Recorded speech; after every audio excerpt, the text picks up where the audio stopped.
Here's another great article from the Dissidence blog by Russell Dobular.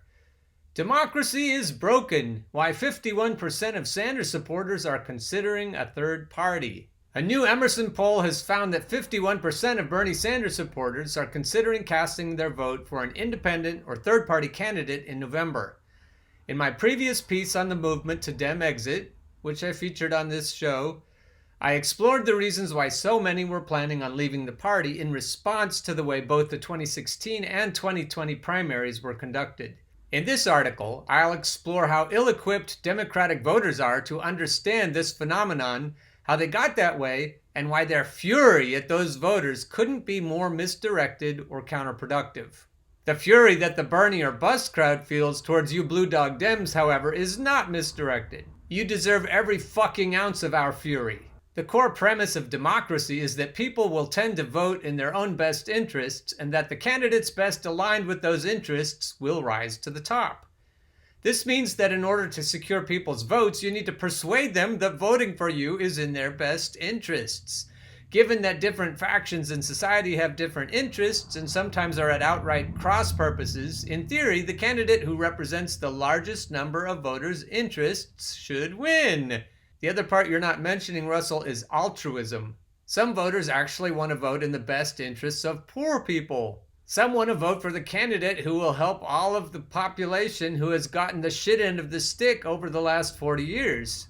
But again, I digress. Seen in this light, a country where 63% of people said they couldn't afford a $1,000 emergency before it was hit by a global pandemic should be fertile ground for populist candidates offering bold, redistributive policies that will ease the economic burdens of the majority of voters. Candidates who defend the status quo and promise more of the same shouldn't even be able to make it out of the primaries. That is, unless all of the available options are being circumscribed by two political parties with a vested interest in the status quo. That being the case, elections will quickly degenerate into a competition between which candidates can best fake an alignment with the public good and who can also best affect a cultural signaling that a majority of voters find appealing. But what happens when a large share of the electorate begins to see through the ruse? That, in a nutshell, is what has happened over the past 4 years, and as a result, Joe Biden has an excellent chance of losing in 2020 in spite of the ever more obvious horrors of the Trump administration. Nothing could emblemize how few fucks the power brokers in the Democratic Party have to give about actually persuading voters than their alignment with a cognitively impaired candidate with the kind of record that's bound to turn off huge swaths of their base. Trump won the Midwest largely by attacking NAFTA and other trade deals that have proved to be a disaster for the working class. So why would you line up behind one of the people most associated with pushing those policies in Washington? When low black turnout in 2016 was a decisive factor in Hillary Clinton's defeat, why pick someone who collaborated with segregationists on anti-crime legislation? When a lot of your base is deeply invested in the Me Too movement, why promote a candidate who has a long history of creepy behavior towards women in public forums, even before you get to the allegations of sexual assault that have recently emerged? A party focused on winning elections and delivering for its voters wouldn't come anywhere near a candidate like Biden. The fact that its leaders have done so is making it so painfully clear that their voters are a mere afterthought in their selection process that it's taking a Herculean effort of willful blindness for even the most vote blue no matter who Democrats to miss it. And if those folks can't get excited about Biden, how are people who only join the party to vote for Sanders going to feel? That's how you get to a place where a large portion of your theoretical base is looking for a third-party candidate to get behind, even in the face of Donald Trump. You get there by defying every common-sense rule of democracy in the belief that pointing out the truly loathsome nature of the other side will be enough to pull you through. Lessons of 2016 be damned. So how do you keep voters from kicking out the fence and stampeding away from the two parties while at the same time ignoring their interests and policy preferences? You turn their focus away from policy and towards brand loyalty. Kate Johnstone would point out that that's what the narrative managers are doing right now. You teach them to understand politics in terms of personalities and opposing teams rather than as a matter of civic engagement and personal responsibility. You flatter them according to what your party's particular demographic niche is prone to be flattered by. For Republicans, that manifests as various iterations of the idea that their voters are the real Americans. For Democrats, it's a matter of telling them that they're the smartest and most enlightened members of society. This is a mental trap that's surprisingly sticky. Once you've bought into it, it becomes part of your personal identity and provides the enticing reward of endless ego stroking. Tuning into your preferred propaganda outlet to hear about how all of those other people who aren't you have committed yet another offense to the flag or have once again shown their bottomless stupidity, it's addictive. It gives the consumer the constant reassurance that they're among the elect. And as the continued existence of organized religion in a larger secular world will tell you, that's a powerful drug. Once you've gotten hooked on it, it isn't easy to give up. Because giving it up means no longer being one of the chosen.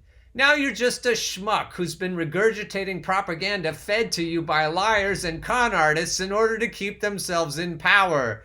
That's a hard journey, and most people who find themselves jonesing for a shot of slanted framing at least once a day will never make it. But the mostly younger voters who are taking a hard look at Howie Hawkins and Jesse Ventura have rejected the whole premise because they were never given any reason to accept it in the first place. War, surveillance, a gig economy, climate catastrophe, spiraling inequality, and now a global pandemic is all they've ever known.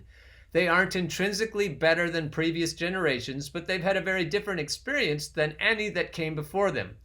As a result, the gulf between the ESPN-style political discourse that their elders have been conditioned to and their lived reality is so great that a lot of them are ready to burn it all down in order to get to something better. If you got a ticket to the show back when there were still good seats to be had, that can be hard to wrap your head around. But for people who never even had the opportunity to get into the nosebleed section, it makes perfect sense. In the face of this reality, mainline Democrats react in the only way they know how. They attack, they malign, they shame, and they rage. They continue to use the term Bernie Bros in spite of the fact that Sanders' coalition was the most diverse of all 2020 candidates. They accuse Sanders supporters of being in a cult, even as those supporters once again reject his endorsement of the establishment favorite. They label them far left, even though their policy preferences are squarely in line with public opinion. Asking why so many would choose to reject their nominee, even if it means re-electing Donald Trump, is a question their own political assumptions render them incapable of asking. To even consider the idea, you have to put a little bit of daylight between yourself and the notion that the party represents virtue, decency, and all that is right in the world. As Tom Perez and Nancy Pelosi would say, good, solid democratic values. You also have to overcome a decades-long process of media conditioning that's trained its consumers to think in terms of WWE-style absolutes. There are good wrestlers and there are bad wrestlers. There's never been a master of disastrous moral ambiguity in the ring. As Marshall McLuhan observed, the medium is the message, and the cable news medium of political coverage is built around conflict because conflict gets eyeballs. We're monkeys in the end, and monkeys have a vested survival interest in paying close attention to a fight. In the process, we become invested in a side, even when neither side really represents our interests. It is for all these reasons that Democrats can only react to those who reject their party with furious condescension and never with careful consideration. The fury is a result of the simplistic understanding of politics that they've absorbed, and the condescension is part and parcel of the brand they've embraced. They will call for unity even as the party openly conspires against progressive candidates for office. They will continue to think of the left as our voters, even as the party drifts ever further rightward, and they will completely misunderstand the decades-long drop in Democratic Party membership as the result of poor education, right-wing propaganda, voter suppression, and Russian conspiracy, never once considering the idea that the base for a Wall Street-owned left party is extremely limited. In spite of all this, it is possible that Joe Biden will win the election purely on the not Trump vote. Trump's handling of the pandemic is so life-threatening and so economy-destroying that pure fear of what another 4 years of mismanaged oligarchy will mean may drive enough people to vote for relatively well-managed oligarchy to tip the scales.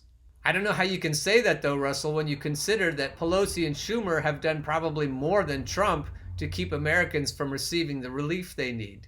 I wouldn't call that relatively well-managed oligarchy. And the reason I wouldn't call it that is because Americans are going to rise up and overthrow both parties if they keep mismanaging things the way they are now. Even plutocrats are going to have to wake up and sniff the dog manure. They're going to have to figure out that the guillotines and the pitchforks are getting sharper by the day. I think the Weintraub voters could vote for what they would see as well-managed oligarchy, but the increasingly desperate proletariat is not going to see it that way. But with mass defections from the base, virtually guaranteed low voter turnout among young and African American voters, weak support from Latinos, and the tragic comic awfulness of the Democratic candidate, that outcome is far from assured. Whether Biden wins or loses, he's going to lose, we guarantee it. He's going to lose. The party's war against the left will continue unabated with their own dwindling pool of voters who haven't yet figured out that they're being played, acting as their most loyal foot soldiers. The aristocrats are never the most credulous members of society. Seeing how the system works close up, they know how rotten it is at its core. It's always the serfs who are the most emotionally invested in defending the prerogatives of their masters. Sounds kind of like Stockholm Syndrome. I want to continue to focus our attention on the people George Carlin calls our owners. The people sitting around their kitchen tables figuring out how badly they're getting fucked by a system that threw them overboard 30 fucking years ago needs to wake up. We need to focus our attention not only on the oligarchs, but on those comfy Democrats who are supporting them. We need to shame them. We need to swipe left on that shit. We need to shun them. We need to pass them over for promotions. We need to forbid our children from marrying them. Not that we can get away with that shit anymore. Even with their Harvard diplomas, we need to make sure they don't keep rising to the top. It's unconscionable to support Joe Biden. And we need to help each other get over that shit.